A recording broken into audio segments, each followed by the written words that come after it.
చాలామందికి జిమ్‌లో ఎక్సర్సైజ్ చేసేటప్పుడు బాగా చెమటలు వస్తుంటే వెయిట్ లాస్ అయిపోతున్నాం. ఫ్యాట్ అంతా బర్న్ అయిపోయి బయటికెళ్ళిపోతుందనే ఒక అపోహ ఉంది.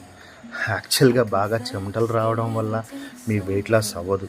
రెగ్యులర్‌గా వెయిట్ ట్రైనింగ్ చేస్తూ, డైట్ మీద కంట్రోల్డ్‌గా ఉంటూ, కార్డియో చేస్తూ, చాలా సాక్రిఫైజెస్ చేస్తూ, అన్నీ మూసుకొని నోరు కట్టుకొని పార్టీ గిట్టి చేయకుండా ఉంటే తప్ప మీ ఫ్యాట్ బర్న్ అవ్వదు, మీ వెయిట్ లాస్ అవ్వదు.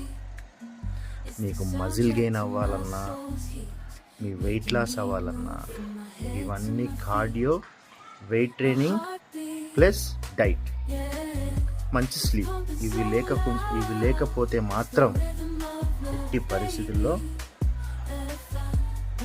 చేంజ్ రాదు. ఎవ్రీ 5 మినిట్స్కి నువ్వు వాటర్ తీసుకుంటూ ఉండాలి. డైట్ చాలా